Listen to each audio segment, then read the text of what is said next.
ಗ್ರಾಮದ ಹೊರೆವಲಯದಲ್ಲಿ Saudi oil ಹೋಗಿದ್ದ ತಂದೆ ಮಗನ ಮೇಲೆ ನಡೆದ ಆಕಸ್ಮಿಕ ಕರಡಿ ದಾಳಿ ಈಗ ಸಾಮಾಜಿಕ ಜಾಲತಾಣಗಳಲ್ಲಿ ಭಾರಿ ವೈರಲ್ ಆಗಿದೆ.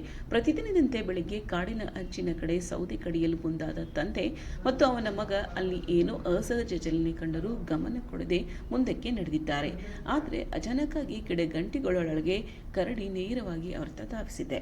ಮೊದಲ ಮಗನತ್ತ ಅವನತ್ತ ದಾಳಿ ಮಾಡಿದ ಕರಡಿಯಿಂದ ಮಗನನ್ನು ರಕ್ಷಿಸಲು ತಂದೆ ತನ್ನ ಜೀವನವನ್ನೇ ಪಣಕ್ಕಿಟ್ಟು ಮಧ್ಯೆ ನಿಂತ ದೃಶ್ಯ ವಿಡಿಯೋದಲ್ಲಿ ಸ್ಪಷ್ಟವಾಗಿ ಕಾಣ್ತಾ ಇದೆ.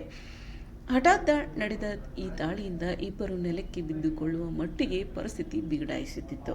ತಂದೆ ಮಗನನ್ನು ತನ್ನ ಹತ್ತಿರಕ್ಕೆ ಎಳೆದು ಕರಡಿಯಿಂದ ದೂರ ಇಡಲು ಹರಸಾಹಸ ಪಡುತ್ತಿರುವ ಕ್ಷಣಗಳು ನಿಜಕ್ಕೂ ನಡುಗಿಸುವಂತಿವೆ.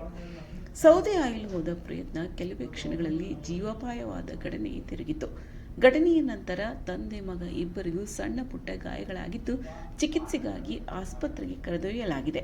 ಫಾರೆಸ್ಟ್ ಇಲಾಖೆಯವರು ಸ್ಥಳಕ್ಕೆ ತೆರಳಿ ಕರಡಿಯನ್ನ ಹಾದಿಯನ್ನ ಪತ್ತೆ ಹಚ್ಚುವ ಕಾರ್ಯವನ್ನು ಆರಂಭಿಸಿದ್ದಾರೆ. ಈ ವಿಡಿಯೋ ಹೊರಬಂದ ನಂತರ ಅರಣ್ಯ ಗಡಿ ಭಾಗದ ಜನರಲ್ಲಿ ಆತಂಕ ಹೆಚ್ಚಾಗಿದೆ. ಅರಣ್ಯ ಪ್ರದೇಶದ ಹತ್ತಿರ